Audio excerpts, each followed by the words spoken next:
You stupid bitch. Yeah, you're a stupid bitch. You stupid bitch. What a hot fucking mess today was. Literally, as in temperature Oh, wise. really? See, I have been sat underneath my aircon unit since 7:30 this morning, and have pretty much not moved except to do a wee a couple of times and race upstairs and shove some food down my throat. So I Don't haven't you go really it. noticed Oh, well, the I heat. was work from home as well, but I didn't have the aircon on for some reason. I think I was just doing shit, and because I hadn't had a shower, so I felt gross anyway. So I Mm. was just like, ugh. But yeah, same thing. Stuck at the desk. New lifestyle at the moment, but I'll get into that in How's Your Week Been. But before we do any of that shit, welcome to another episode of Stupid Bitches Say. What? That's right. Tonight we're doing true crime anywhere. And we're also drinking because this is a podcast that is about everything and nothing in Australia, but always with an accompaniment of beverages of Beverages. some sort. Wine is always the preference, Wine is but preferred. sometimes it makes us silly. That's right. Sometimes I've got to be a little bit more restrained. Or strange. And it's also always with your hosts, Skye Collett. Yes. Wow. After 3 years and a friendship that spans 20, you've been able to pronounce my surname correct once, and it's not a difficult surname to pronounce, you weirdo. I just like to add my own twist on things. And your other host, the stupidest of stupid bitches, Sean Hepkins Plus. Ta-da! Ta-da! Ta-da.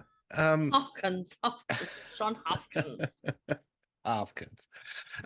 Yeah, so a fun night tonight. Hopkins. I've got a good case. I know you've got a big case. I do, I I believe do. there's even a Netflix special on your one, so I'm looking forward to it. There is. You're taking my content, please. Shut your mouth. Shut your pie hole. Well, why don't you tell us what you're putting down your pie hole? And pray tell, you stupid bitch, what are you drinking? Well, I have been on a drinking sabbatical. Well, I've been making every effort to Yes. be good with my drinking, but it has been a very long week Uh-huh. and a very long day, in fact, for me. So I was like, fuck it. I was actually 100% not going to drink anything tonight. And I was thinking about an hour ago, what will I drink? Will I make a cup A of herbal tea tea. or will I make it, something else? Will I go to the shops and get something? And then I went, oh, there's a little bottle of Mudhouse. There's about a three-quarter bottle of Mudhouse in there. Maybe I'll just have a little tiffle. Well, we don't want it to go bad. No, we don't. We don't. Not indeed. So I'm drinking Mudhouse, my fave of all times. It's Very a good. Cheeky Savvy B 2023 Oh, from New Zealand. It's no delicious. salad. I've topped it off with a little bit of soda water just to keep the silliness at bay for as long as humanly possible. As we may. Yeah, yeah. Well, at least it's only a single episode tonight. That's right. That's right indeed. And what are you drinking, you stupid bitch? Well, I'm also on a white tonight. I think I've had this one before as well. Let me tell you, it's delish. It's like it's An just like angel heaven. pissing on your I was just about to tonsils. say that, but I thought I think I said that last week, didn't I? It's it. So I'm drinking a Moss Brothers, Margaret River, Chenin Blanc, Moses Rock. It's got a horsey. Oh, that's a nice bottle label, isn't it? I like the horsey on there. Gallop, gallop. Um, Do the foxtrot. mm, mm, interesting. Is it It's not lovely? bad. It's nice. It's not bad. It's It's nice. It's like unusual. It's it's different. different. You know, when you have a white wine that goes down smooth, it just tastes like water, like, oh, that's good. This one's got hints of no, it's quite nice. Like it has a bit of oh, that's it. Citrusy. There you go. Lifted Mm. aromatics of lemon, lime, and honeysuckle. A little bit shardy, if you will. It's not A too little bit shardy. cardy. Doesn't have that You pack a after a cardi shunts. sip. And it's 2024. It's a baby. Oh, it's a tiny baby. It's a total baby. But I think that's one of my well, it must be because that's the only time I get white wine is through.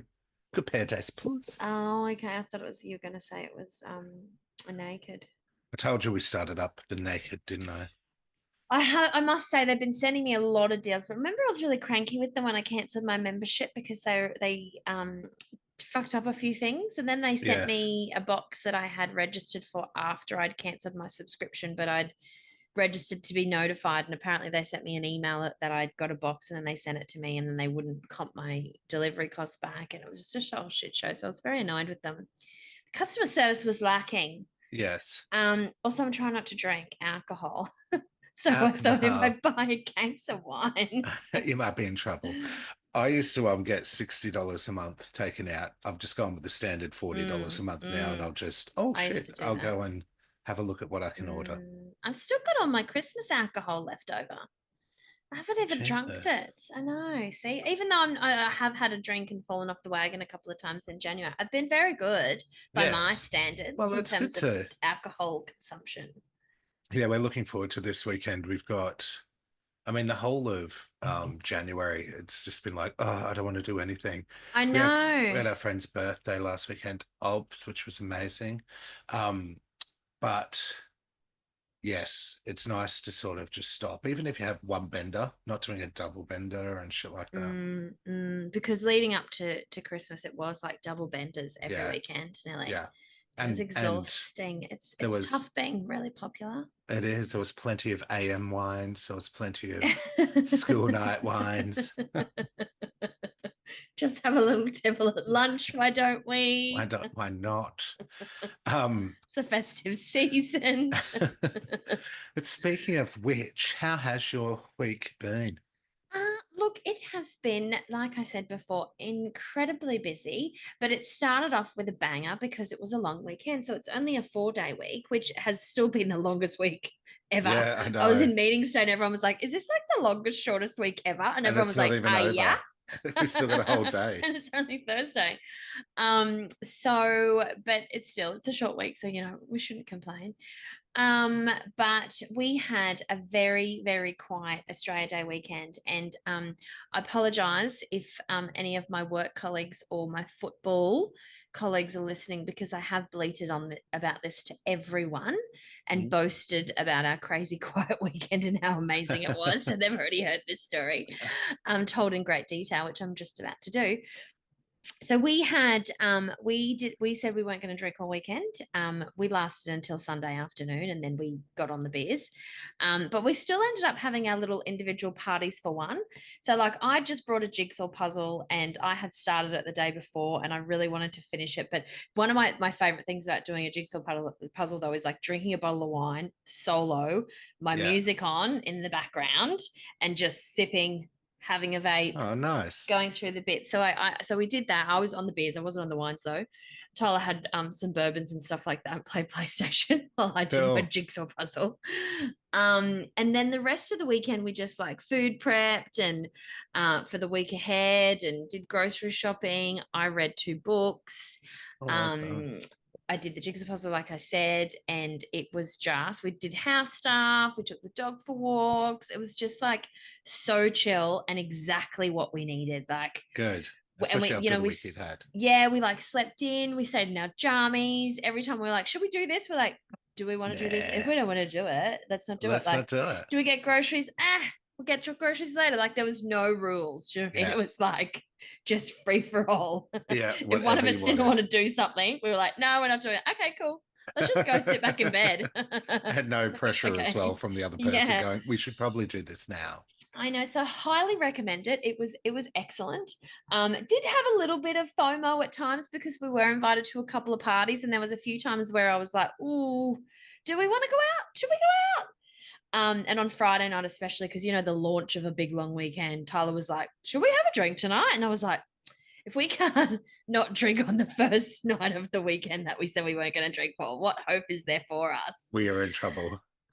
So then we both talked ourselves down off the ledge and we're like, no, let's not. And then we were so grateful on Saturday when we woke up, we were like, oh my God, we're bouncing around the house full of energy. Like, yeah, yeah, so great not being hungover. Um, Look at all those drunks. Wonder what they're doing now. No. Shall we go for a run? Yeah. We would never go for a run. But anyway. So that was my Australia Day weekend. So a couple of little things that I want to talk about. How's your book light going that I sent you?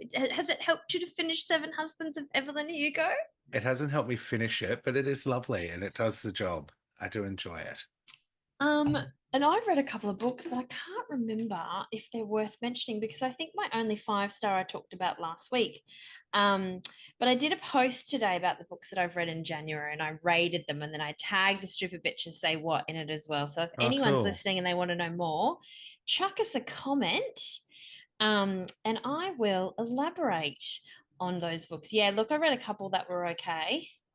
But it was still good, still like 4 stars. Not really worth going into on this segment. Segment.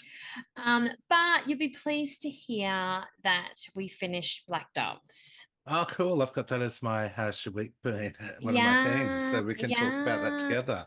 Did Okay, you let's like it? talk about that together. I loved it. Yeah, it was good, wasn't Um, it? I am in love with Sam.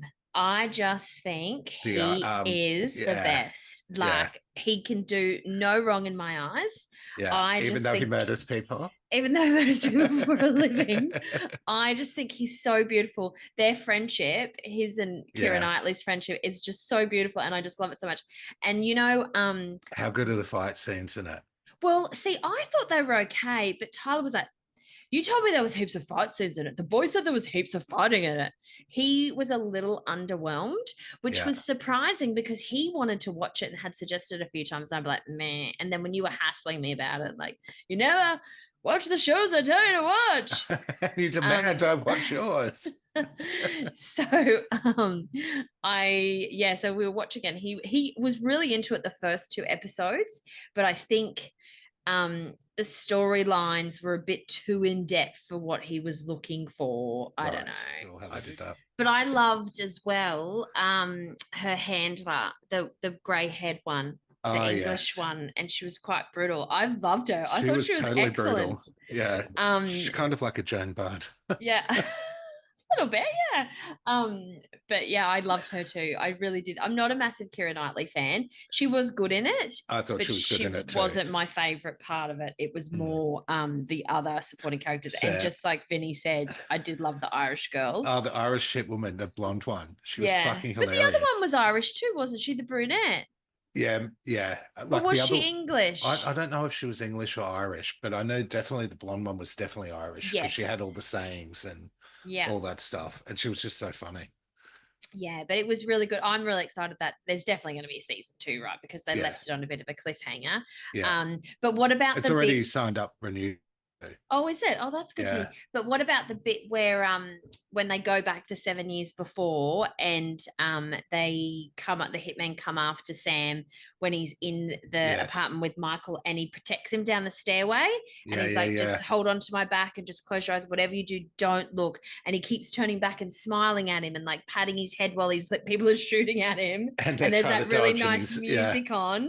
And Michael's just got his eyes shut, like, freaking out, but knowing that Sam's going to protect him. I was like, I was so emotional. I was like, oh my God, this is so beautiful. He loves him so much. I love it so much. Oh my God. Do you And know Tyler was what? like, it's not that good. And I was like, oh, it's so romantic. Do you know, Michael annoyed me in it. I didn't really get the chemistry between them two. I did. I totally could. I didn't buy into the fact that he kept letting him come back, considering what had happened in the past, and he had a child there. I was like, Yeah, dude, this yeah. is incredibly risky. They're already threatening to kill you, and then Sam would show up and he'd be like, "Am I in danger?" I'd be like, "No, you're fine." I was like, they've all threatened to kill him. Yeah, and they're all there. He's not You're in danger, okay. girl. You're in danger. Well, so I will wait until you finish and then I'll say something else. Oh no, Have I you finished. done? Because I was going to say, since we've done Black Doves, we finished Black Snow last night, Oh yes, the first season or the second. first season. Okay, go. Tell me. We were pretty also underwhelmed with it. We thought it was semi okay. We thought the acting was a bit fucking eh. Did you questionable. really? Yeah. But I mean, the end episode finally, when you saw the twists and all that stuff, that was kind of cool. But like it took us, it was a struggle for us to get from probably about halfway through episode three to the end. Wow. Okay, I didn't expect that. See, I remember us really loving. I remember that the season finale being excellent, a bit like Boy Swallows Universe. Like it all comes together, and it's like, what the fuck is Yeah, happening? It was a bit when that like that. happened, that was cool when you saw all that stuff. But yeah, just the Yeah. lead up was a bit oh, and there was cool the little twist when you thought it went one way, then it goes another way. And Yeah, yeah. But so will you watch the new season? look, we'll have to have a break in between. We're doing Bad Girls season two Have the or Bad discussion. Sisters. Have you seen Bad Sisters yet on Apple No, you've TV? told me to, the Irish one. Yeah, that's Yes, quite good. But we yes. started season two of that, and I'm enjoying that.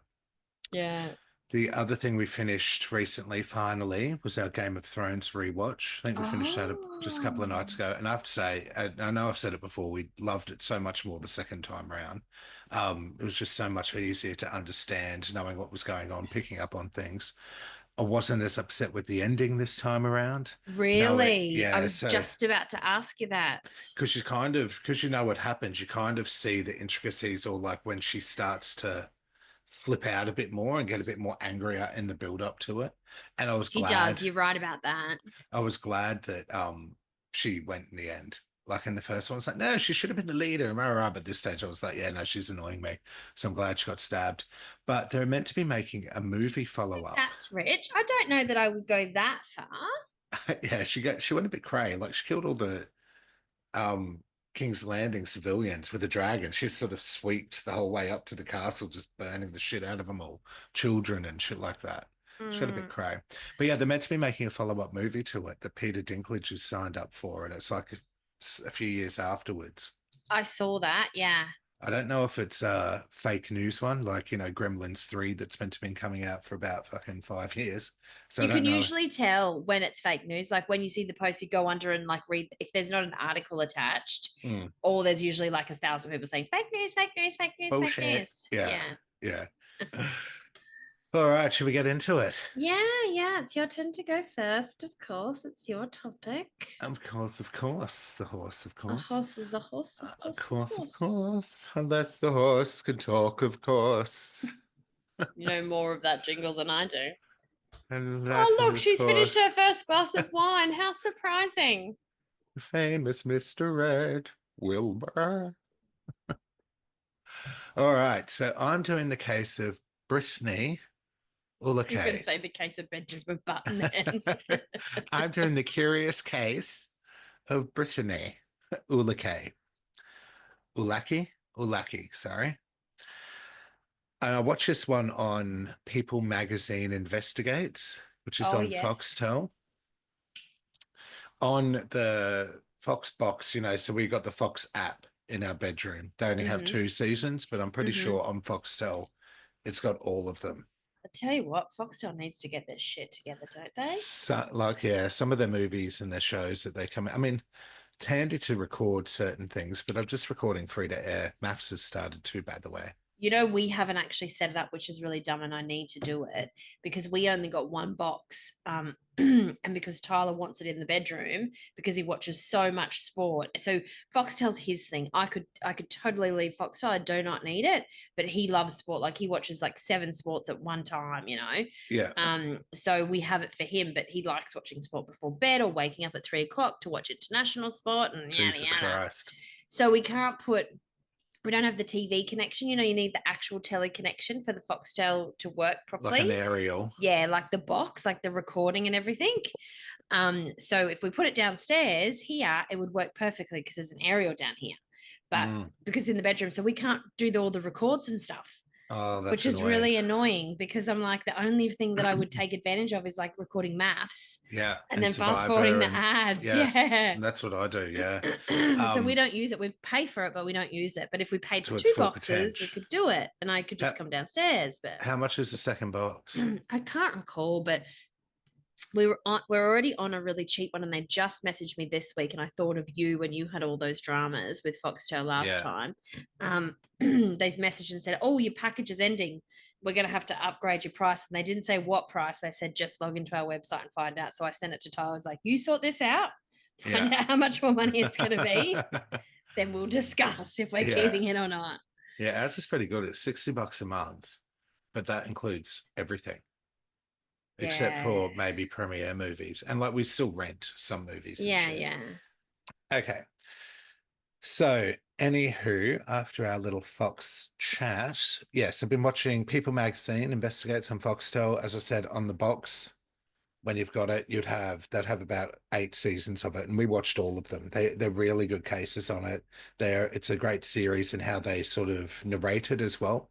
It's not one So of those. that's not the one where they sit around the table. Is that the one where they No, sit around the desk and they no, talk to like and they have the screens behind them and they chop to bits and pieces and they comment on it? That's really annoying. It's a people one too, yes, and I hate that one. no, it's definitely not that one. And they tried to Okay. do an Australian version of that too, and it's I'm just gonna dumb. write that down too because I was desperately looking for true crime this week. Okay, yeah, well, look at the earlier seasons too, because they've Okay. got some good ones. And the way that they narrate the series is you don't know who the killer is until the end, which is a great I true love crime that. episode. It's nice seeing some of the, were they evil or were they born evil or rah rah, where you see a serial killer and you know who it is and you go through all their story and stuff. But this is cool when you got sort of the smaller known cases and you're just like, was it this? Was it him? Yes. Because we've been doing this for a while now and it's hard to find good cases New anymore. ones. It's really Yes. hard. Yeah. Um, so it's called People Magazine True Crime. Is that what it's called? People Magazine investigates. I'm just texting Tyler. So, Investigates. Britney Ujlaky, setting please, is Elko, Nevada. Elko is a rural American town, Yellowstone kind of vibe. So lots of family ranches there. Okay. When they show you the scenes, it's in winter, so just it's like snow covered. It looks beautiful. It also has a big mining industry, which is what drew the Ujlaky family there in 2010. Brittany was 7 at the time, and when they moved there, and a younger brother, James, was 5. So fast forward to 2020, Brittany's parents' marriage wasn't working out. They're now divorced. They still remain friends, though, for the sake of the kids. So it's still a happy family night life. Brittany lives with her dad. She stayed with her dad and lives with her dad on the ranch. She loves horse riding. So she wanted to stay with on the ranch so she could keep horse riding every day. Brittany and her dad are very close. He calls her Mini Me because she loved everything that he did, especially when she was younger. She followed the same sports teams he followed. Her friends all comment on how they loved her, how goofy and bubbly Brittany is. She lets people be themselves around her and stuff like that. One of those people where you don't have to worry about being silly. They let you be silly. Mm-hmm. So at this stage, Like us. like us, Brittany is 16 years old. And on the morning of Sunday, 8 March, as with every Sunday, her dad has band practice to go to. He's a singer in a metal band. Brittany goes along with him, and the band love her. So she goes there, rocks out with them, watches some jam, yada, yada. At this jam, though, she's Snapchatting her friends. And after a few hours, she tells her dad she's going to go hang out with her friend Bryce. He was coming to collect her, and they'd just drive around like they always did, talk shit. Brittany first met Bryce at the rodeo, and since then they'd been great friends, hanging out at school, going to the rodeo. He would always make sure she got home on time, which her parents were very thankful for. So he was well known to the fam as well, and the dad's fine for her to go off and hang with him. She says she'll see him at home later that night and that she loved him. That night after band, the dad goes home around 7:30 and Brittany isn't there. He calls the phone to see where she is, and it goes straight through to voicemail. He calls Brittany's mum, and she could tell from his voice that he was panicking. So she calls Brittany's phone, and it goes straight through to voicemail as well. When that happens, though, the mum's heart drops because Brittany never has her phone off. So she knows something's up, mother's intuition. Mm-hmm. She then calls her son James, who hadn't heard from Brittany either. James said maybe she's just out at a party, she's gotten drunk, she just doesn't want to come home and hide out for the night. But the mum doesn't buy it, and she Mm. tells him to text Bryce and find out what's going on. So he does. He texts Bryce, who then tells Jake he dropped her off at the high school after they'd driven around because she wanted to meet this new friend of hers. James asked who he's talking about, and Bryce said some tall white guy. Looks cowboy looking. and he didn't get a better look of him other than that description. But he noticed that this guy drove a green truck.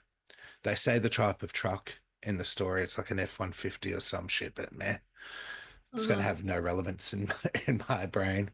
Bryce, ask more questions, please. Don't just Please. drop her at school with a tall white man in a cowboy hat.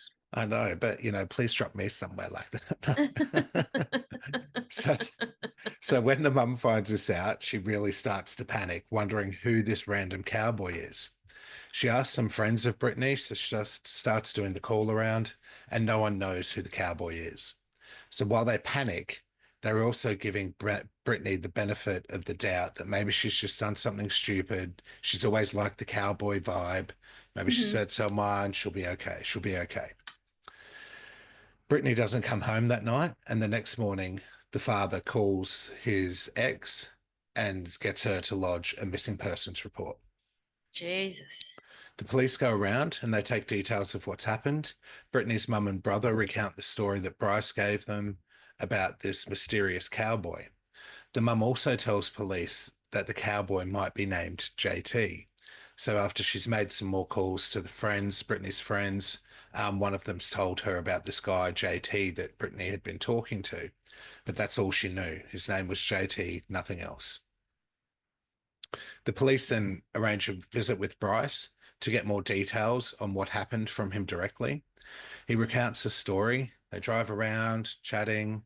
As they're doing it, Bryce's dad calls him saying he needs him to come home. So he drops Brittany off at the high school to meet her new friend and heads home himself.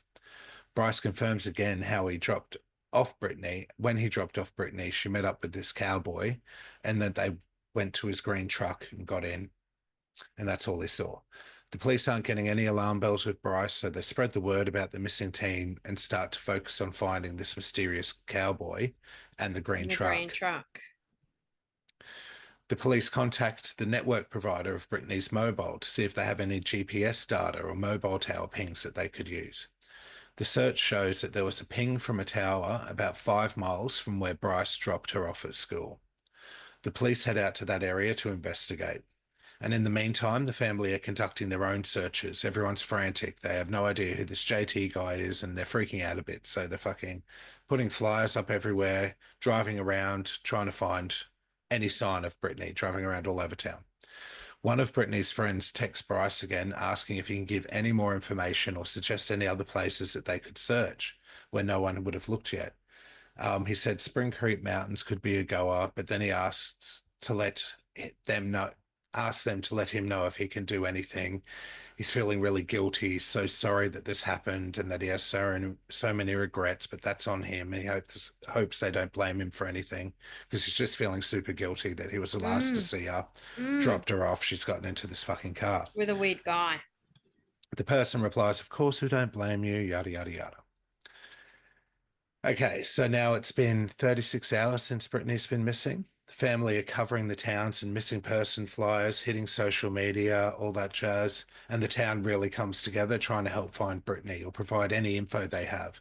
So loads of tips are coming through to the police station this time. They say as well, like the phone never rang at fucking 5 or 6 o'clock in their station and it was off the hook.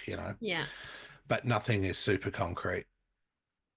And because it's a small town like that, a green truck is going to stick out, right? Well, you'd be surprised, but I'll get to that. So later that night, the mum starts getting texts from a random number saying, "We have your daughter. If you don't send me $25,000, I'm going to feed her to my dogs. I'm being nice enough What? because I don't want to hurt your daughter. I am a fugitive, human trafficker, drug trafficker. It won't be good if I ask my dogs to rape her. Just do what I have said." He also goes on saying she's very sick. The drugs that they gave her when they took her aren't reacting with her well, and she'll die without medical attention. Oh my So God. as you could imagine, the mum's fucking freaking out at this stage. It's only 36 hours or, 48 hours since she's been missing. The mum's freaking out. She's trying to think how she can get the dollars together, telling the person she's trying she'll do it. Just please don't hurt my daughter. She tells the police, who advise her to no longer communicate with the person until they can trace the number. So she stops communicating, but the texts keep coming through from the number asking, why haven't you responded? You're taking too long. We're going to kill her. The mother's losing her shit mentally. Like, what the fuck is going on? What am I going to do? The next morning, 11th of March, please, detectives call the mother in and they get her into the interview room while specialists take her phone and start analysing it and trying to figure out where these ransom messages are coming from before the daughter is harmed. While all of this is happening, so while the mother's in the interview room, specialists are looking after the phone, um, an investigator gets a call from one of the team who'd been out searching one of the areas where Britney's phone last pinged. They've located a female body. Oh, They're in remote Nevada, so all dusty deserts, and they noticed what looked like blood on the side of the dirt road. So it's like mixed in with the dirt. They spot a blue tarp in the distance. They head over to inspect it, and there's a girl's body face down with the tarp draped over her. oh no. They call it through, and the police are now freaking out that they weren't fast enough with the ransom demands that were Mm, coming through the night before, and it's had a it's hand on in them. having her murdered. The investigator needs to get out to the scene as fast as possible to identify the body, see what they're dealing with, because they don't know for sure it's Brittany at this stage as well. It's a body. But first, he knows he has to go via the interview room where the mother is still waiting to see if they can find anything from her phone. Now, they don't know for sure, as I said, it's Brittany's body yet or not. But when he tells the mother, and this is all on fucking, those, CCTV in the station. so you see it, well, in the special, in the show, you see it. While they say they don't know it's her yet, but they found, he tells the mother they have a body and he's going to go investigate it. And she just loses her shit and she loses her shit. She's like, I'm going to pass out. I'm going to pass out. And he holds onto her in the chair and she just falls to her knees, gripping onto the guy's shoulders, wailing. I'm getting goosebumps thinking about it. And it's fucking heartbreaking to watch. She goes from a person who's clearly concerned, wondering what they'll find with her phone, Yeah. to one that is just fucking broken. Her screams of agony, disbelief are like spine chilling. As I said, my legs are covered in goosies now. Um, Even though they couldn't confirm it was her daughter yet, she just knew it was Brittany.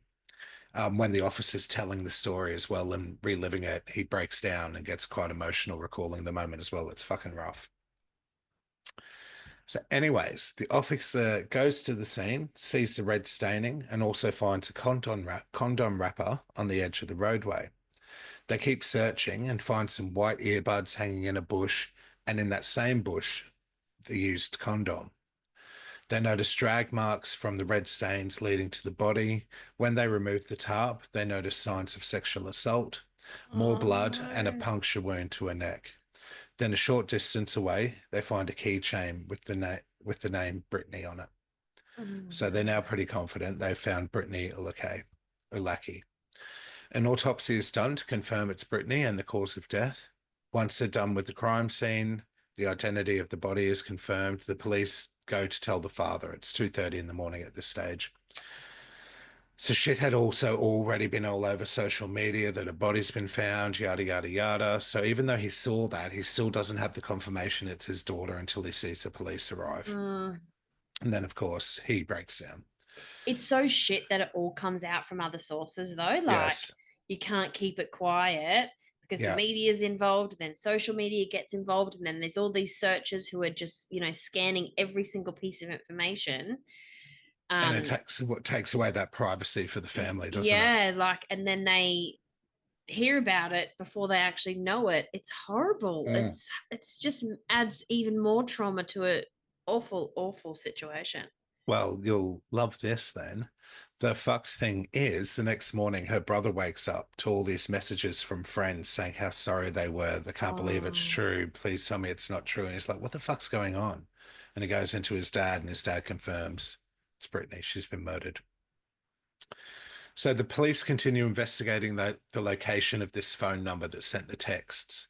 They're able to determine it's a spoof number not located in Nevada and determined that the ransom requests were fake. So what fucking scumbags were preying on someone at a time like that just to get cash and saying the most horrendous things too to rile them up to get this money.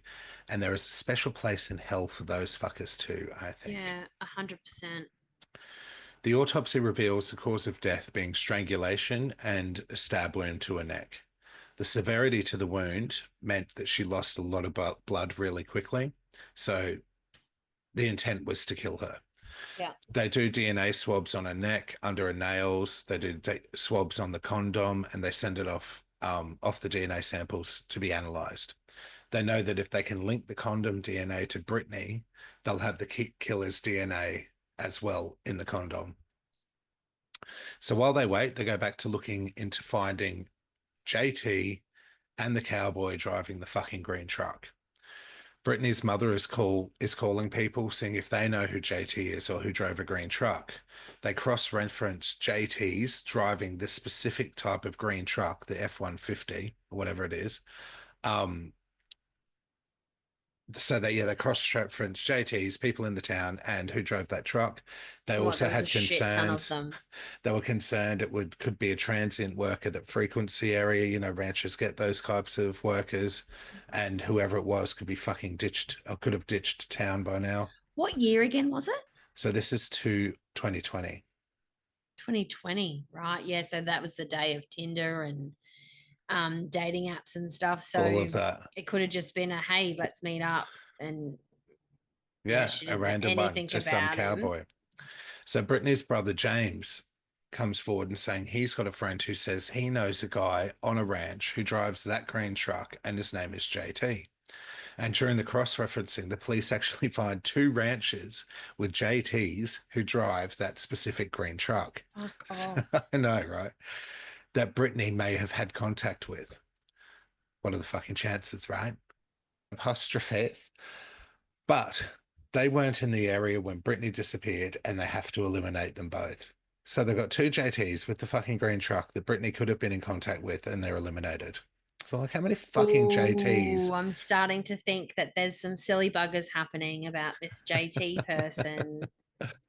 So the police then go back to the family asking, is there anyone who would want to hurt her? The mum's thinking about it, and then she tells him about this guy that Brittany was interested in a few months earlier. He kept trying to have sex with her when they were going out, but she wasn't ready for that, and she rejected him, and he gets the shits with her, not getting what he wants, so he dumps her. Another stand-up guy.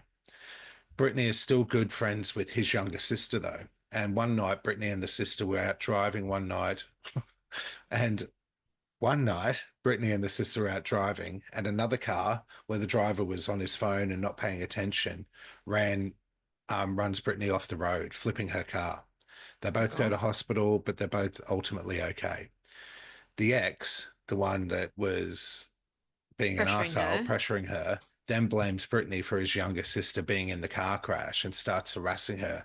So her friends would recall these conversations she'd have with him on the phone, where he'd say things like, I wish she would have died in that car crash. He would tell her to kill herself. She was a waste of space. She was nothing. And the brother talks about one argument that they had where he says, I can't wait till they find you raped and murdered in the desert. 3 months later, she's dead, raped and murdered in the desert. Because of these threats, the police are just on him. They start questioning him. Where were you? What was this? What's happening here? Blah, blah, blah. He says he was at work when Brittany went missing. So they go to his work. They find video surveillance footage of him at work, like he said, at that time. So he's off the list. They then go to other surveillance footage around the school area when they said to check the cameras when Bryce said he dropped her off. Mm-hmm. And Mm-hmm. they're hoping to see the green truck. So they're scanning all this 2020, yeah, there'd be cameras, and decent cameras too. So they're scanning all this fucking footage, which takes a especially out of while. school. And they don't see any signs of this truck. But what they do see in the distance is Bryce's truck driving past, not going to the school, but heading in the direction to where the body was found. They do a time check, recounting the steps of Bryce's story on what happened that Arvo. So they see the Oh, footage of Bryce. Brittany getting into his truck at 3:30 on the 8th. And now they can make a timeline from when he picks her up to when they saw him on the other camera 30 minutes later. Cell phones also showed that they were traveling together right up to the point where Britney's body was found. Police call in Bryce saying they need his phone data as it could help with the case. He's like, oh, yeah, sure. But what they really wanted when they called him in was to get his DNA. They said, we just need your phone data. They get him in, they start asking him, can we get your DNA? They hadn't told him that Britney's body had been located. They found the condom or anything like that. So he's Mm-hmm. playing Mm-hmm. cool. They're hitting him with deets in the case that it could have been a sexual crime to see his reaction. He agrees and they swab his DNA. The phone probably would have been enough anyway. Like once they had the phone data to Exactly. map it out. So they get he agrees with the swab, but you can see after they take his DNA and in the footage he's there going, fuck, fuck, Fuck. fuck. Like they bamboozled him. They were too quick for him to Mm. go, oh no, no, no, I need a lawyer or anything. And how old was he? Same age. Around the same age, maybe a year older. So then they let him go, but they're able to confirm when they get the DNA tested that the DNA on the condom is a match to his and Brittany's, and the DNA under her fingernails and match is also a match to his DNA. They call Bryce back in for one more interview. They'd let him tell his story, knowing that he'd have to back it up with facts. So they just Mm-hmm. let him tell his story again. Um, they've got a swag of facts themselves. So they're just waiting for him to trap himself with his story, asking if they thought they'd find his DNA on her at all, blah, blah, blah. He denies that his DNA would be attached. He never had sex with her. She was like a sister, blah, blah, blah.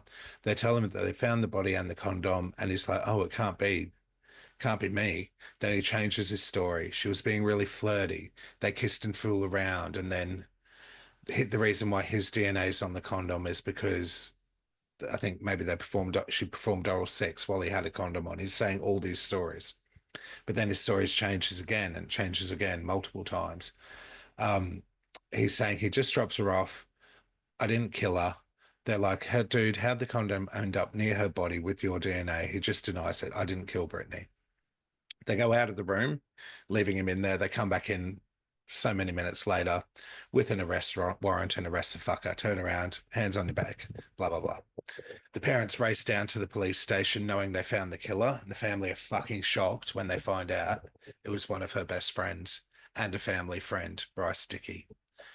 So even though they had no weapon, they couldn't find the weapon, they have enough to make sure Bryce goes down for murder and sexual assault. And after a 9-day 100%. trial, it takes the jury less than 4 hours to find Bruce Dickey guilty in first-degree murder and sexual assault, and he's sentenced to 2 life terms. So yeah, he still won't give answers on what happened, but the assumption is he was making advances, she rejected him, and he lost it and just fucking got Took what he it. wanted anyway. And one of Brittany's friends says she recalls how Bryce was dating one of her friends, and there'd be times where he would just lose it and black out and go crazy and then just come to not knowing what had happened. So yeah, Bryce Dickey, the dick, Jesus did it. Christ. What about a fucking journey with all these fucking JTs with the green F-180s in this fucking town? Oh my God. So And then the obviously ex. he'd known a JT with a green truck and something. So like he just threw it out there Yeah. to try to get them off the trail.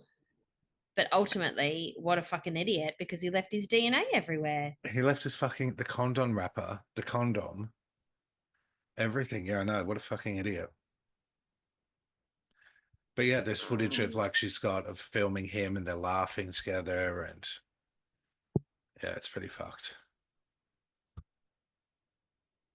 my God, that's so sad. That poor girl. It's Yeah, so no. horrible. At 16 too. Yeah. And I like follow the page on Facebook. I don't know if you do, but all the women that get murdered from domestic situations by men. And they do because they try to, like they're trying to change laws and stuff, and it's all about like making stricter laws in Australia. And then they keep a tally of how many women, and I remember reading it in December, like how many women had been killed by a partner or a friend due to sexual assault, or a woman died at the hands of a man. Yeah. Imagine those stats in the US with it being so Yeah. big. Yeah. I know. And then, but yeah, no, you're right. What those stats would be. And like even just with gun violence too, domestic gun violence. Yeah, 100%. That's really fucked up. Oh, Brittany. I know, poor Brit. And throughout my notes, I was just typing Brit and Brit this and Brit that. And I'm like, okay, Sean, don't call her Brit. She had a name. Mm, it's really So, yeah. sad. But yeah, but totally watch that People Magazine Investigates. They do a good job covering it. Yeah, I'm going to. I 100% will. Okay, so I guess it's my turn.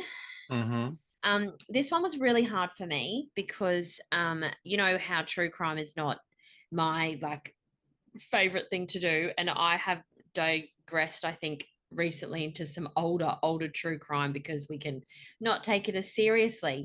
Mm. And I did this one because it was 20 years ago, but it has still stuck with me heavily. And I feel completely brutalized just by watching this Netflix special. Um, it's so sad. It's so brutal. It came out last year. I'm guessing that you haven't watched it because you touched on it before, so you haven't seen it. It's only 3 episodes, 3 hour long episodes. Laci Yeah, Peterson. yeah. I think I may have watched it.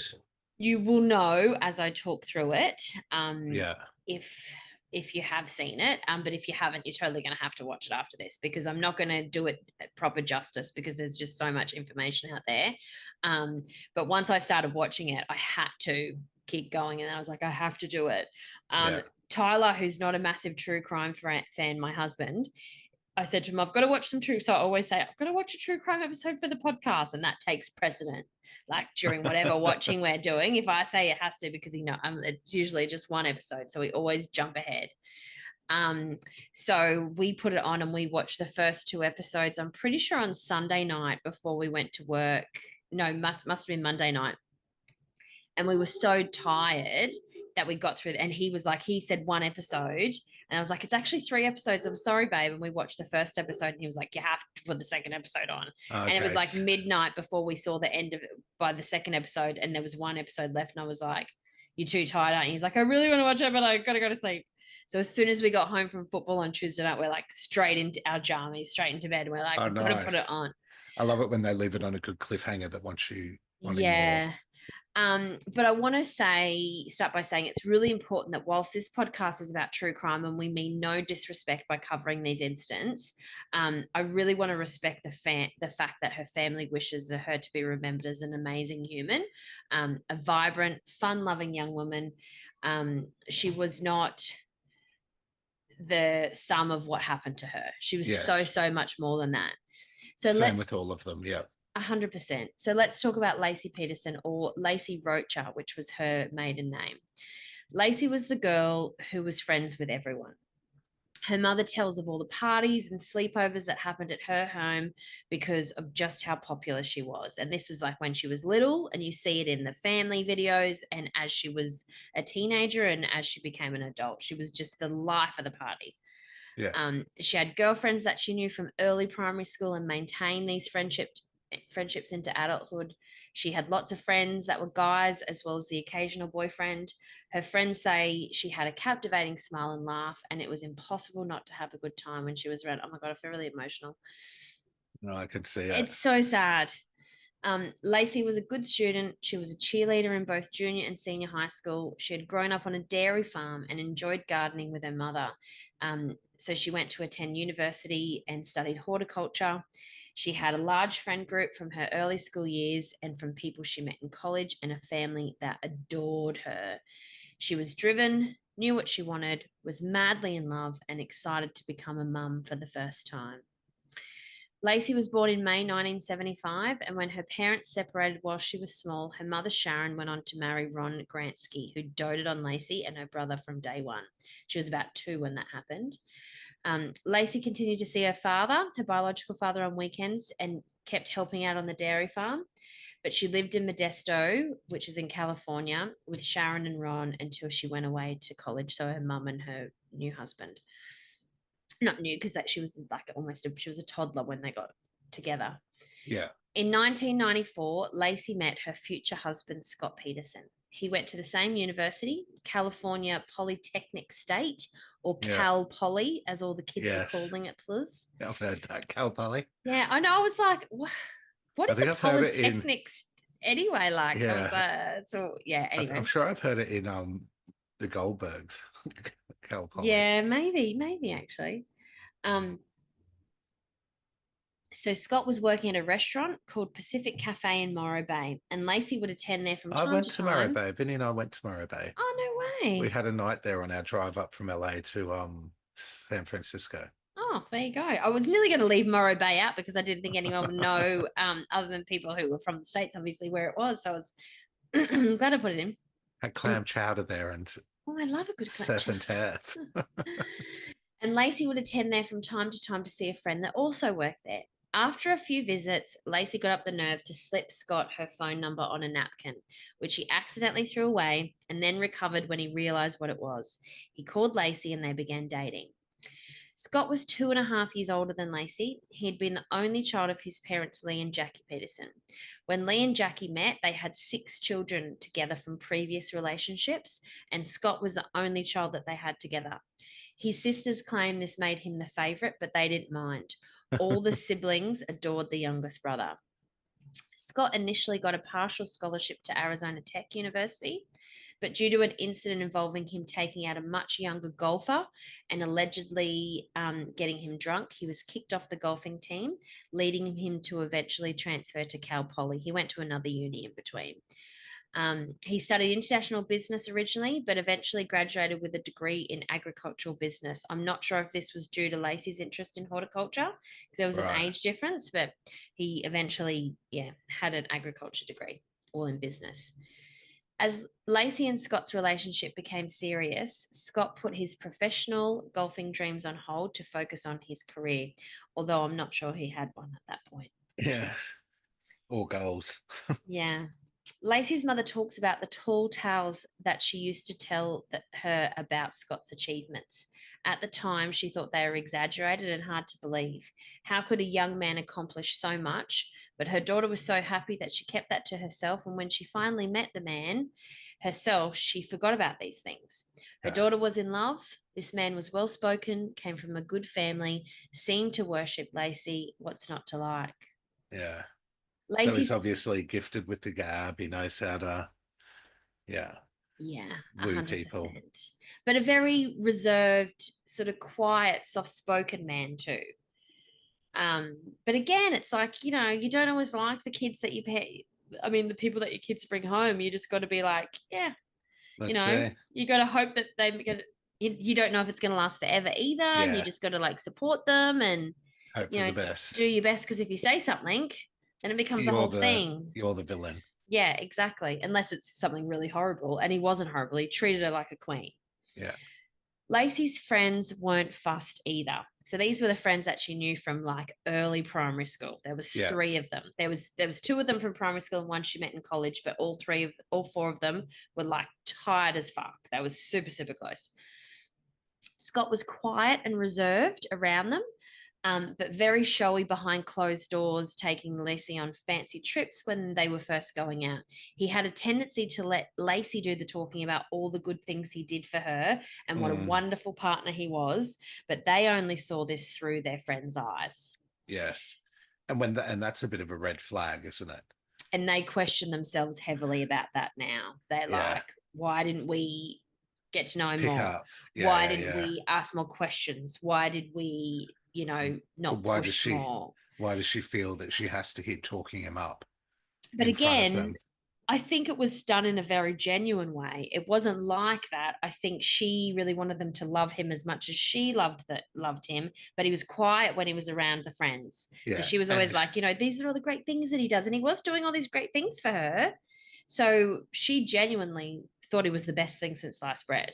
and friends from that age, from that long ago too, can be super not judgy but defensive, and make sure that their friend is getting a decent person. But she also seemed like this like super like genuine awesome person, so they wouldn't want to be bitchy Yeah, towards her because she was so happy. Do you know what I mean? They would have to have had a real genuine reason to be like, we think he's a dick, yeah, because she wasn't that kind of person. Do you know what I mean? They weren't that kind of people. They were not going to say for no reason we think he's a bit weird, because she was so happy. yeah. And so you just sort of give the benefit of the doubt. Yeah, and he She seemed didn't do fine. He was she just didn't do like quiet. a Etsy thing or something, did she? As a Different no. story. Ah. I'm going to do that one next. Um, the couple dated for 2 years and then moved in together.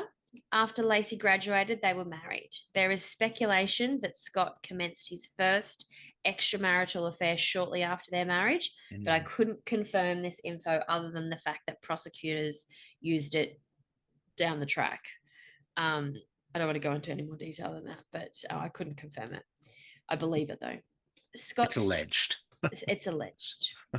I said that. It's alleged. Yeah. Scott studied some more. Then they opened a sports bar together that they owned for a few years before selling and deciding to make the move back to Laci's hometown of Modesto. So they're still in California, just a bit further away from where everyone was.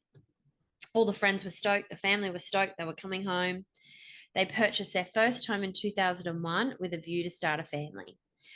Laci's family state that she was devoted to being the perfect wife and homemaker. She loved cooking and entertaining and enjoyed watching Martha Stewart. Hmm. In 2002, Laci found out she was pregnant and their baby boy was due in February 2003. In Nice. November 2022, Scott was introduced to a massage therapist named Amber Frey and started a romantic relationship. So 3 months before his child was due to be born. The scumbag.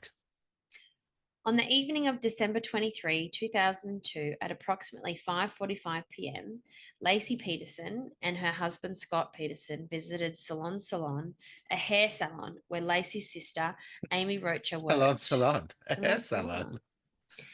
As part of a routine that had become a monthly tradition, Amy gave Scott a haircut. During their visit, Scott offered to pick up a fruit basket that Amy had ordered. This is the sister, explaining that he would be near there the following day while playing golf.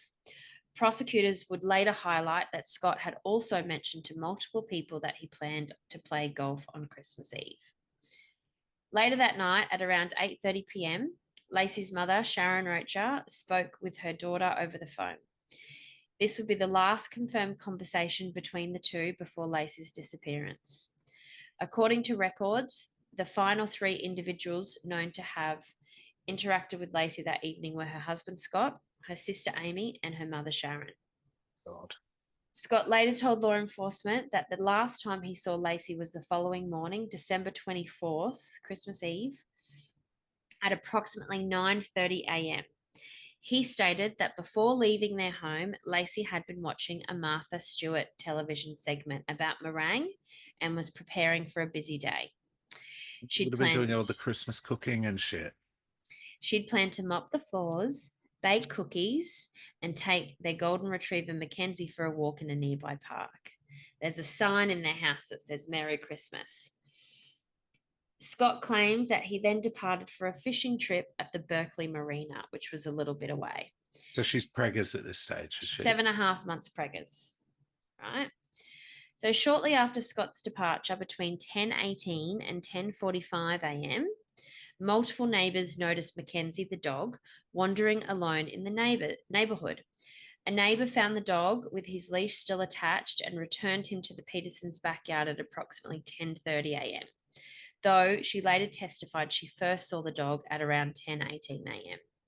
Another neighbor recalled seeing Mackenzie roaming around at about 10:45 a.m. as he played with his own dog.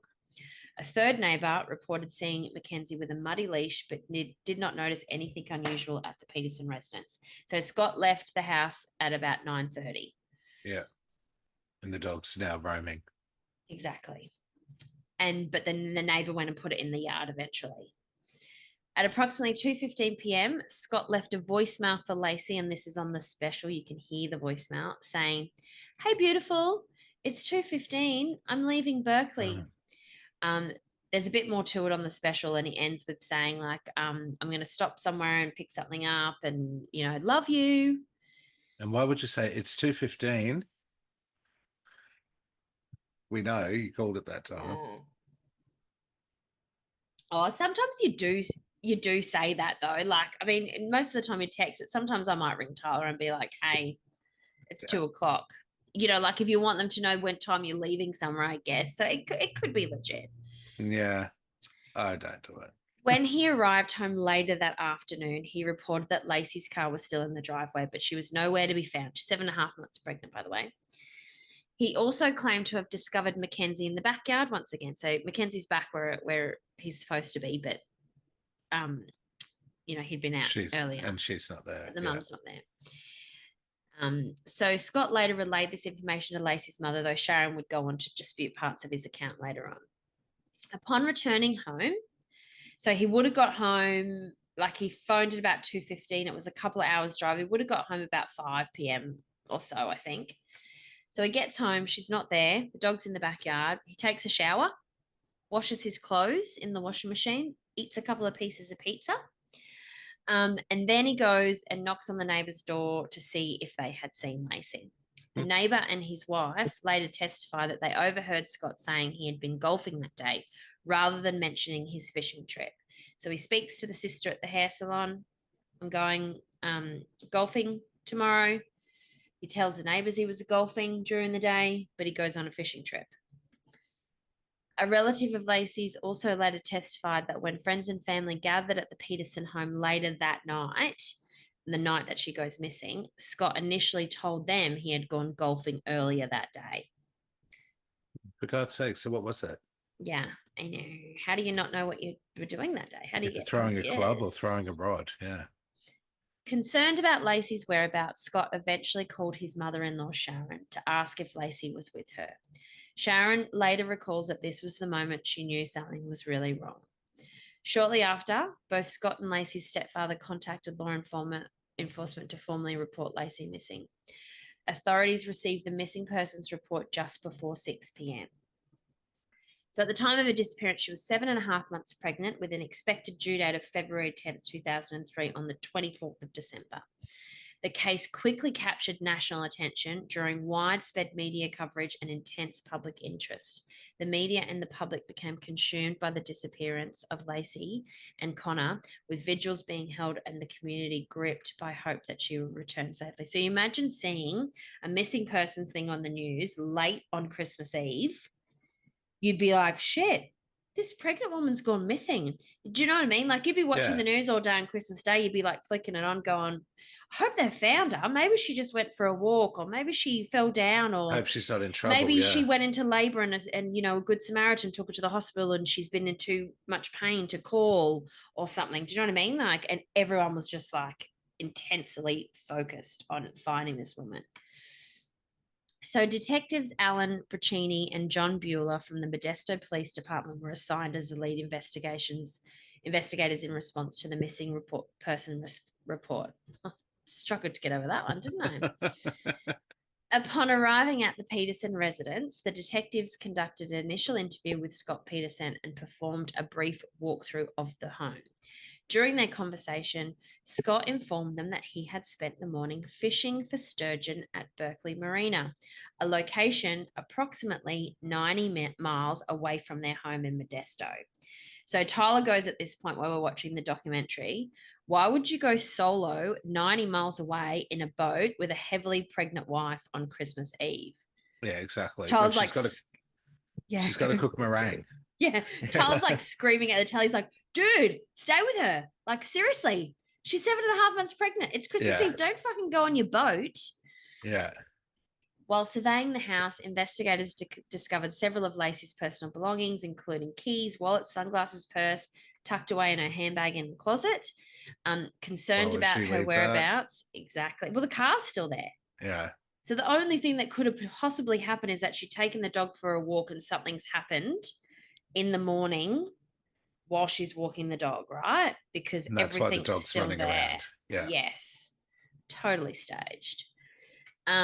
Concerned about her whereabouts, the authorities quickly began coordinating the search effort. The following day, so this is Christmas Day, an extensive search was launched with more than 900 volunteers, including Laci's family members, friends, and neighbors. She had a shit ton of friends, shit ton of people who just loved her. And I think by that point it was in the media and neighbors and people that, were old family friends or knew her when she was a kid. Everyone came together on Christmas Day Yes, to which you would search for do as her. well, because Oh, you'd be like, what the fuck? 100%. Yeah, especially She's on Christmas. pregnant. Yeah. Someone has to find this woman. So they were scouring the surrounding neighborhood. They were posting missing person flyers. They had like thousands of these missing person flyers. They were just walking the streets, door knocking. I'm getting emotional again. Door knocking on every single house, like the friends and family, just like going up, just being like really cool and nice. Hey, our friend's missing. She's pregnant. Tell us what you know. And they'd pretty much like knock on a door, and then someone would be like, "Hey, we're coming out. It's Christmas Day. We're We're coming helping. with you. We're helping Yeah. now." It was like legions of them just searching I'm bringing the for her. eggnog. Um, so at a press conference, the detectives emphasized that investigators did not believe Laci had voluntarily left without informing her loved ones, stating this is completely out of character for her. The search operation expanded to include over 30 Modesto police officers, firefighters, utilizing foot patrols, horseback riders, bicycle units, and watercraft teams. Canine units and helicopters equipped with searchlights were deployed to comb through Dry Creek, which is where she was walking the dog, and other nearby areas in hopes of finding any trace of Laci. Her disappearance, along with large-scale search efforts, were all over the media.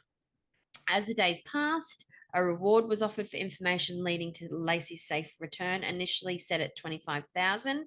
The reward was later increased to 250,000 and ultimately reached 500,000. Jesus. The flyers and posters featuring Laci's image was distributed widely, often accompanied by blue and yellow ribbons as support of symbols of support. So there was like a blue ribbon for Connor and a yellow ribbon for her. I wonder where they get the money from for these rewards. I think all the families involved were reasonably wealthy. Yeah. So his family ran down. So he had 6 brothers and sisters and a mum and dad, and I think they were all quite wealthy. I think Laci was her family was a lot more wealthy than they were, but they came from wherever they were, and there was just like every single person was just paying for everything. Yeah. Do you know what I mean? Like, I think the friends were paying for whatever, like, yeah. But the reward, I would say, would come from efforts from both families. Okay. So the families have to front the reward. Well, I don't know. Sometimes the government does it. Sometimes the police department. Sometimes the FBI does it. Because they probably think, well, we're going to spend on the manpower and the investigation. Yeah, and it's to her safe, return. Yeah, so it's not if you give us information and we can't find her. It's if we find her, you get the cash. So they started a website that one of the friends' husbands launched. They set up a command center at this Red Lion hotel so that everyone was there every day for weeks. Like they were just, doing everything. Yeah. They worked tirelessly, answered phone calls, collected tips, distributed information about the case. More than 1,500 volunteers contributed to the search efforts, staffed the command center, and participated in candlelight vigils, most of which included Scott, except for one he didn't show up for, praying for Laci's safe return. Her friends and family were relentless, like they did not stop walking the streets and hammering police for update. Her 3 best friends who are in the documentary, so the mum's interviewed independently, and that's brutal to watch. It's so sad. And then you see the 3 best friends, and they're on a couch and they're all sharing their experiences together. You can see how close they are. But they had the lead detective's mobile numbers, like that. They're talking about, I'd ring blah blah, and I'd ask him about this, and I'd tell him that I was worried about this and whatever. Like that's how close they all were involved in this. They were just all hands on. Like just, I think in the end, the detective's like, "Fuck it, I'm not going to sleep until this is resolved." And they sort of give my number out because they're just going to come find my house and shit. Yeah. Well, so many of them are so personally involved into it and get attached to it anyway when they learn of the person through, as you said at the beginning of your case, that they are a person, not just a case, so they get to learn about all the lovely things about this person. And there's so it must be hard. There's this one part where the main detective, he gets really emotional. They all do. And he says that they stayed friends for years after. And then he realized one day, when they see me, they're only reminded of bad stuff. I have to distance myself. Like it was the point where I was going around and like seeing them at family barbecues and stuff like that. And they became super, super close. But he ended up cutting it off because he was like, I'm just reminding them of all this bad Of stuff. the sorrow, And yeah, and they're the just case. such good people that they still want to have a relationship with me because I help them, but I need Yeah. to cut it because, it's just It'd be bad hard for him memories. too, because every time Oh, he saw them, it 100%. would be flashing back, and like ultimately he would be the one that would see all the brutality and hear all the And he had yucky adult stuff. children and Yeah. grandchildren as well, and it was just brutal. So while the investigators initially treated the case as a missing persons report, they quickly grew suspicious of the circumstances. So everyone was hoping that they were going to find her. She maybe, got knocked on the head, had amnesia. Mm. Like they were thinking of all these wild theories. She was in some random person's home giving birth to a baby. Yeah. Um, and then they began suspecting foul play, and closely started to scrutinize Scott's behavior. One of the detectives says in an interview, I suspected Scott when I first met him. Didn't mean he did it, but I was a little bit thrown off by his calm, cool demeanor and his lack of questioning. He wasn't like, will you call me back? Can I have one of your cards? What are you guys doing now? Do you know what I mean? Like all Mm. those questions you'd be asking, like, when will I get an update? Can I come Yeah. down to the station? Can I just come with you? Can I do this? Can I Yes. do that? He was like, okay, yeah, cool, man. Just, Because he you knows know, ultimately the end situation that they're trying to figure out. And that's why it's just like, oh, yeah, cool. I'll hear from you when you hear from me. yeah, exactly. And then he noted that he seemed, polite, but with a hint of arrogance, but also detached and irritable about the things that were going on. His apparent lack of urgency in finding her raised red flags for investigators across the Yeah. board.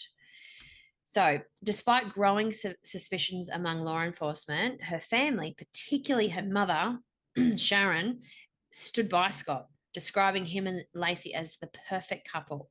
Yeah. They Well, it'd be a hard thing to have publicly, to admit to yourself, wouldn't it? without a doubt, you would never think that. You would never think bad stuff. Like you couldn't. Your mind just can't go there. Yeah. Um, she believed he's innocent, and they publicly defended him when things kept coming up from the media and things were Oh, being could you imagine questioned. the rage that you'd feel after that? I fucking defended you.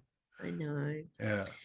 So, the widespread coverage of her disappearance generated numerous tips and reported sightings from people across the country. One of the most significant leads came from a woman who identified herself as Scott Peterson's girlfriend.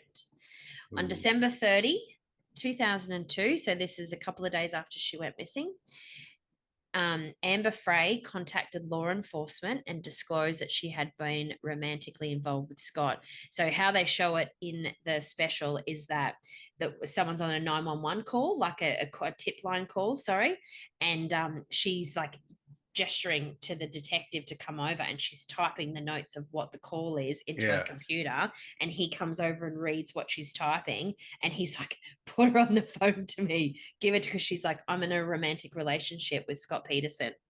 um I didn't know he was married, blah blah blah. Wow. So she's not involved in this in any way. She's just like, No. what the fuck? And she becomes one of the lead witnesses. So I didn't know he was married. just wait though, just wait, because it's verified. So Yeah, she no, I told, mean, like, I'm just like, I was more on the sense that she's like, what the fuck? I didn't know he was married, and all of a sudden his wife's gone missing, and I'm his girlfriend. You'd be yes, you thinking, you what? have to watch this special. Promise me you're going to watch it. It's only 3 episodes. Once you get to the end, I'm pretty sure I'll know if I did or not because there's a lot sounding familiar. But you don't get it confused with the other one where there was the 3 kids in, No, or yeah, two kids. the 2 kids and the Y- pregnant wife. Yes, no. So she told detectives that they had first met on November 20th, and at the time, Scott had presented himself as a single man. Furthermore, she revealed that on December 9, just 2 weeks before Laci vanished, Scott had claimed to be a widower, stating that the upcoming Christmas would be his first without his wife. So Laci didn't go missing until the 24th, and on the 9th, he tells Amber that his wife's deceased and he's a Hmm, widower, and how hard it is for him to go through Christmas without her. poor So thing. Amber's account drastically shifted the course of the investigation. Based on the timeline and statements she provided, detectives came to believe that Scott had begun planning Laci's murder at least 2 weeks before she disappeared, because he said that to Amber. Hoping to gather more evidence, they equipped Amber with a recording device, instructing her to document her phone conversations with Scott. These recorded conversations would later play a pivotal role in the case. This woman is a fucking boss. Like, she's just found out that this dude's been lying to her. Now his wife's missing, and the cops go, hey, can you start recording these conversations for us? She doesn't hesitate. She's like, yep, done. So all the conversations are on the special, and she's asking him, she's like, hey, like, I'm really sorry about your wife. And she's like playing dumb the whole time. Then he ends up calling her and saying, look, I lied to you. So it's legit because he's having a go at him. Yeah. And yeah, it's full hectic, man.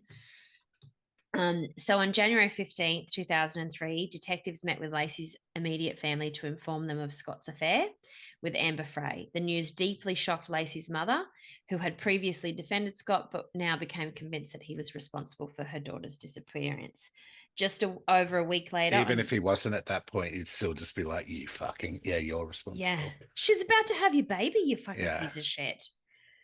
So... a week later, Laci's family publicly distanced themselves from Scott. During a press conference, Laci's brother Brent disclosed that Scott had admitted to him during a phone call on January 16th. So he had phoned Scott after the police told him and said, what the fuck? He admitted to be having an affair with a woman from Fresno. Brent further stated that the Rocha family could no longer support Scott due to his unwillingness to cooperate with investigators and his refusal to communicate with them. He refused a polygraph test as well. So, and you see that all on camera. Like he said, they say, take a polygraph test. It's like, no, my dad's advised me against it. I don't think I should. It might implicate me. And then also they rocked up to his home a couple of days after she'd left. So they did the first search after she left. They did the first search when she went missing, and then a couple of days later they rocked up and he was like having dinner with the family at his house, and they're like, hey, can we search the premises? He's like, and they like gave him a list of all the things they wanted to search. He's like, dude, I can't agree to this until I get a lawyer. You're going to have to wait. And then they were like, hey, we knew you were going to say that. Here's the warrant. But they just wanted to get it from him and be like, is he going to let us in? Is he going to cooperate or not? Yeah. A few days after she was missing, he was like, I can't let you search my house. Yeah. Like, what a fucking piece of shit. And they're like, surprise, surprise. Yeah, we knew you were going to say that. So here's the warrant anyway. So later that same day, so after the family had publicly said they're not supporting him, Amber decided to hold her own press conference. She openly addressed her relationship with Scott and explained her involvement in the investigation, making it clear that she had been unaware of his marital status when their relationship began. Her because revelation, she knows it's going to come out anyway, so she may as well get ahead of the game. It was already out. No, it was already in the media. So she was being bombarded at work. She was getting hate calls. It was really horrible for her. So everyone was like, just do a press conference and like get it out. So she said, that she had no idea. And I say again, like in my notes, the total boss move. Love her for this. And she's in the documentary and you can see the impact on her. She was a single mum at the time. She had a small child. She was actually had feelings for this guy. She stood in front of hundreds of people from the media who were yelling questions at her. And she's admitting, I was starting to fall in love with this guy who completely lied to me, and now he's maybe responsible for his pregnant wife's disappearance. And then after she did that, the three girlfriends went up to the detective and said, can you please ask her if she'd be willing to talk to us? We just want to thank her for coming forward. And so they went and like hugged her and shit and were like, hey, man, that took a lot of balls. You could have shut your mouth and not said anything. Appreciate you came forward, and they were really supportive, which I think is really beautiful. Yeah. So that was all still in January, right? So then on April 13th, 2003, a couple walking their dog along a tidal flat in Richmond's Point made a shocking discovery. So that was near Berkeley, where he said he was fishing. They found the remains of a male fetus washed up on the San Francisco Bay shoreline. The following day, on April 14th... a 7.5 month. Yeah. On April 14th, the jogger came across another disturbing sight, a badly decomposed human torso roughly 1 mile away from where the baby had been found. Given the proximity of the discoveries and the ongoing investigation, authorities immediately made a connection. On April 18th, 2003, DNA testing confirmed the grim truth. The remains belong to Laci Peterson and her unborn son, Connor. So the forensic pathologist conducted the autopsy on both bodies. Although the judge sealed the official reports, an anonymous source leaked the details to the press. I'm actually not going to go through the leaked details. It's too upsetting. Yeah. Yeah. And I don't want to be disrespectful when the official reports were supposed to be sealed. I will say that Laci's body was never fully recovered and that the findings indicated the little boy died because of his mum's death, and he was only found in a different location due to the water trauma to the body. Yeah. That's what I was thinking. It's probably like when she's died, you know how your body then expels stuff or tries to probably protect the baby at that age too. So Exactly. she probably And went they to early wouldn't, labor. because of that, they were never able to determine the cause of her death. So it marked a turning point in the investigation.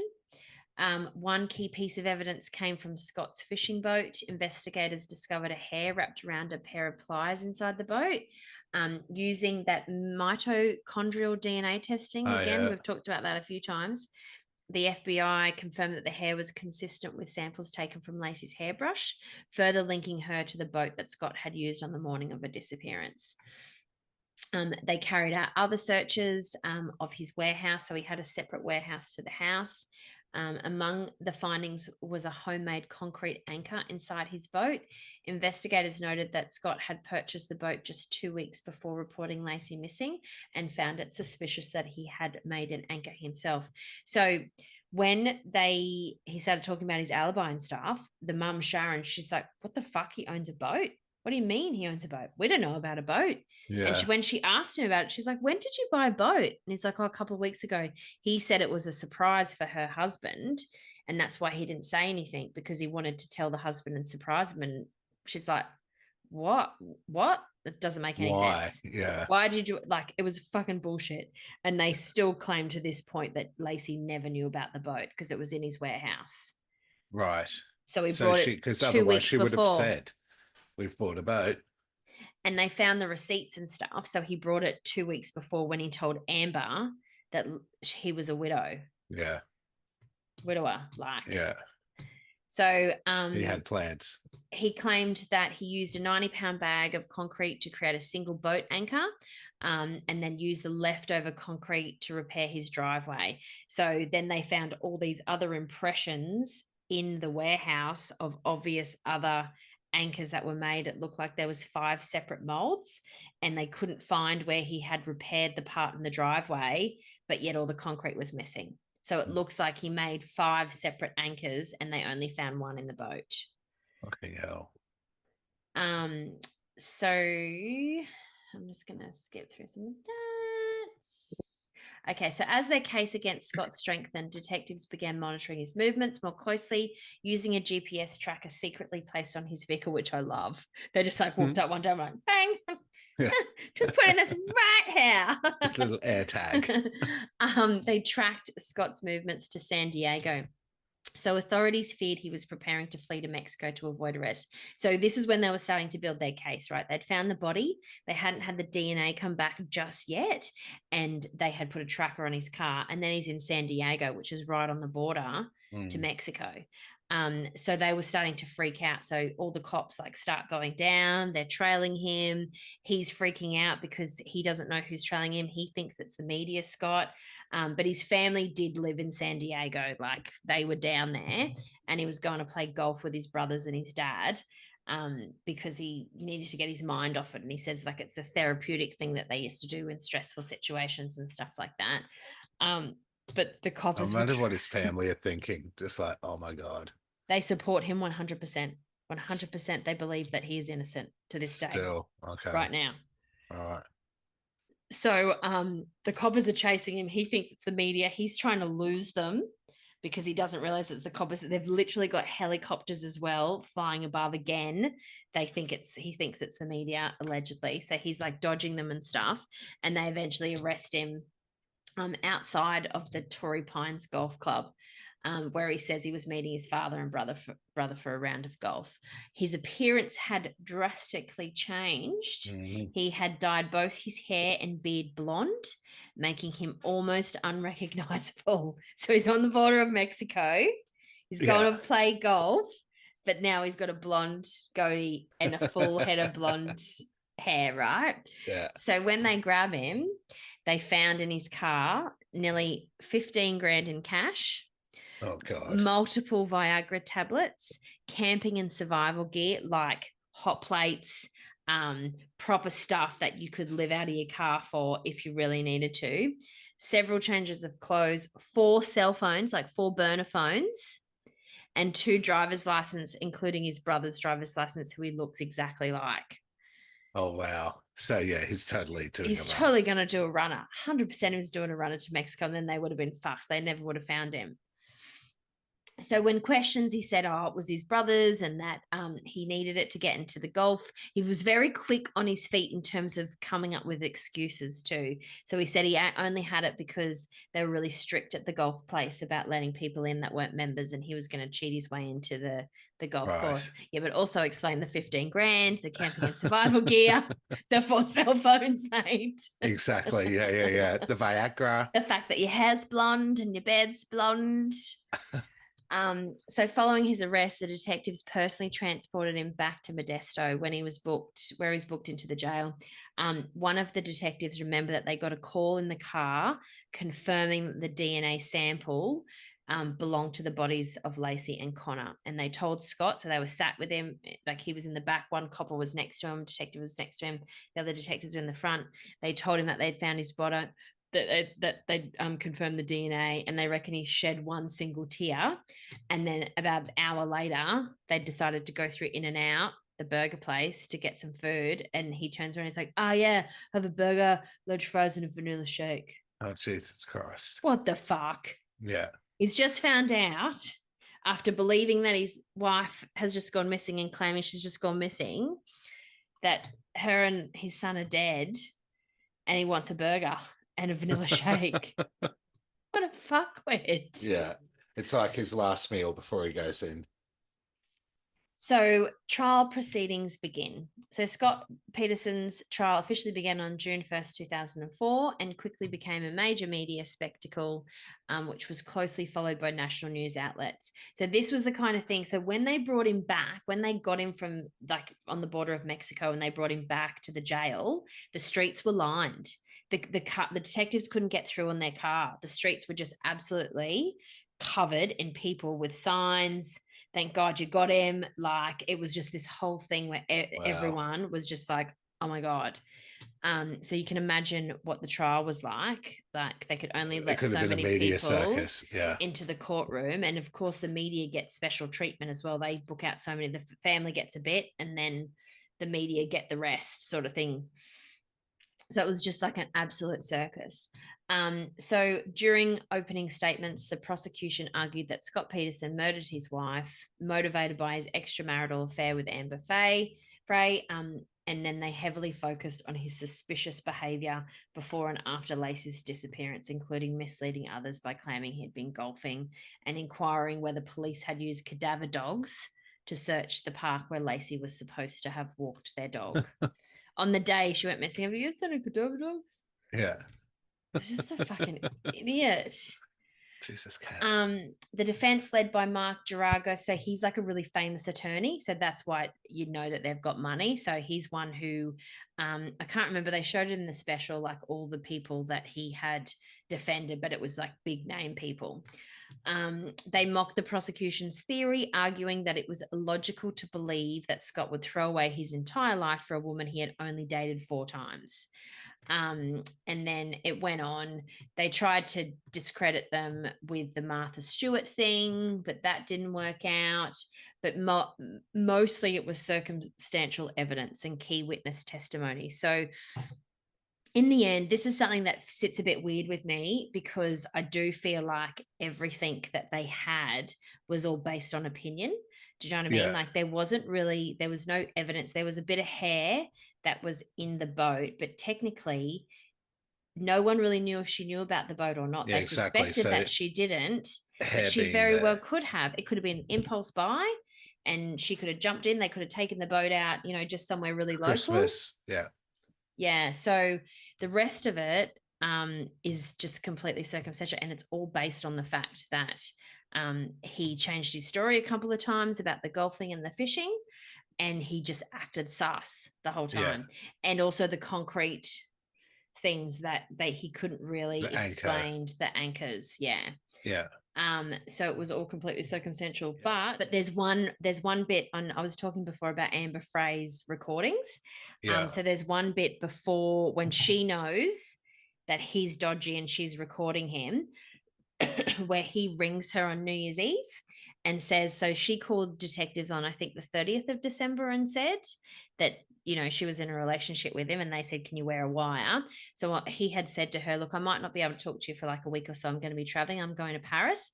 He rings her on New Year's Eve and pretends to be in Paris and says the entire time he's in Paris. He's playing firework music in the background. So it sounds like he's in Paris with fireworks are going off.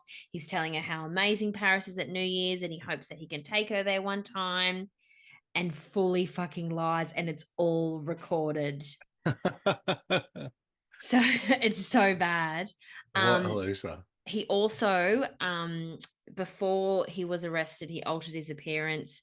He purchased a vehicle under his mother's name, subscribed to 2 adult TV channels just days after Laci went missing, expressed interest in selling their home. Like, he tried to sell their home before she was even found, and was like rigging realtors like, I need to get rid of this house. If she does come back, she's not going to want to come back here. We're not going to want to live here. Sold her car within 2 weeks of her going missing.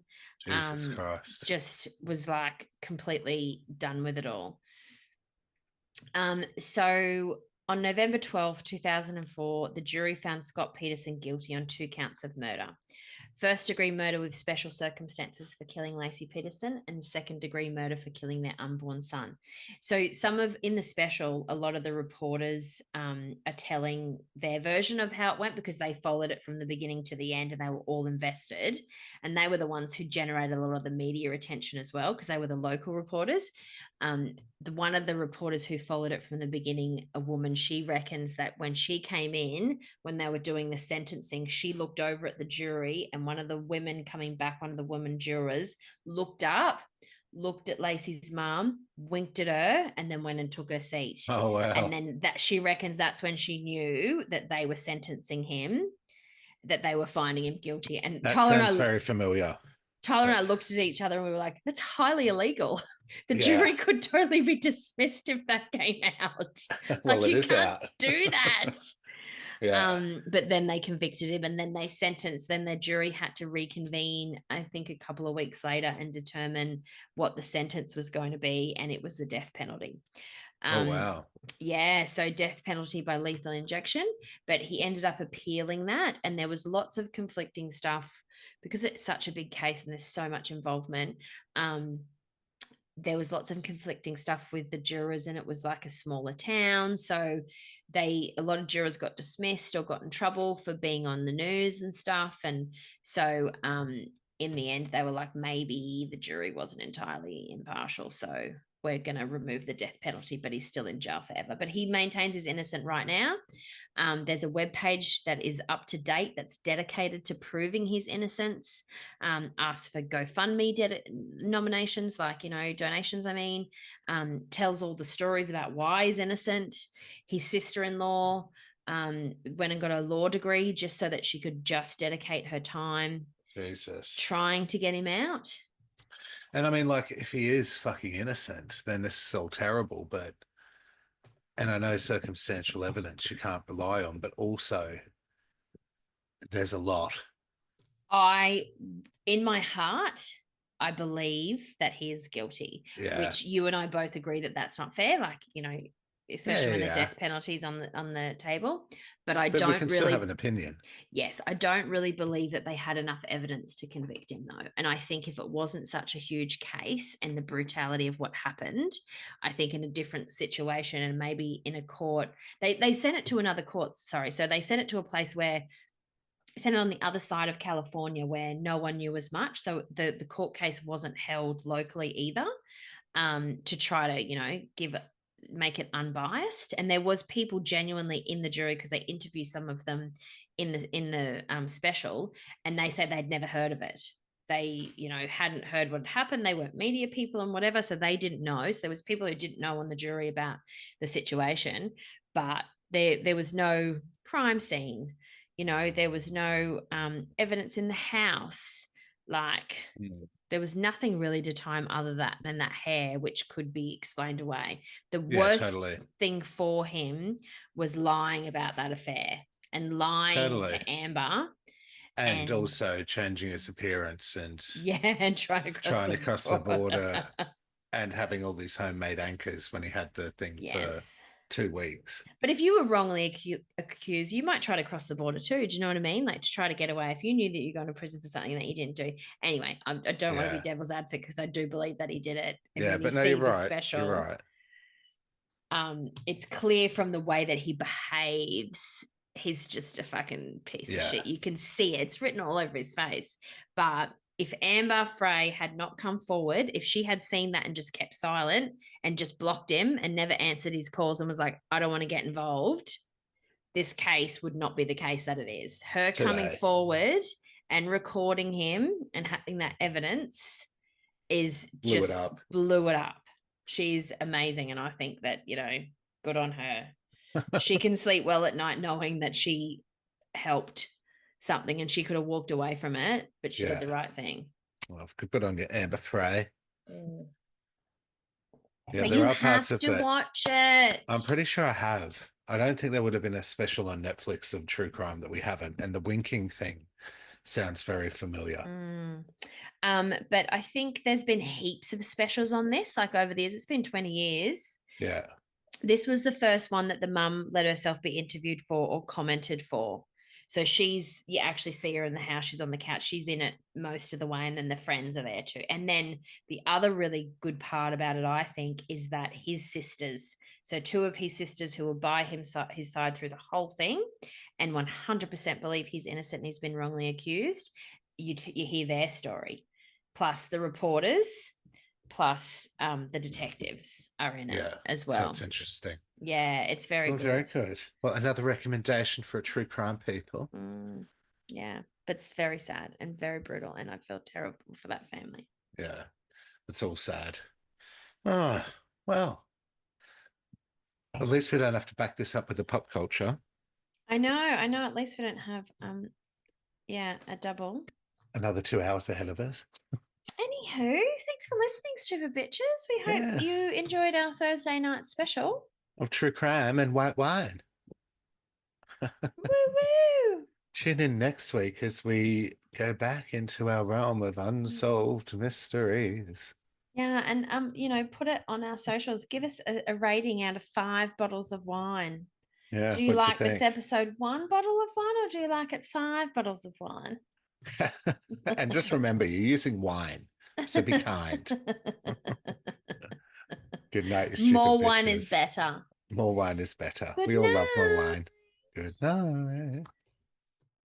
Yeah, that stupid bitch. He's a stupid bitch. What a stupid bitch. That stupid bitch.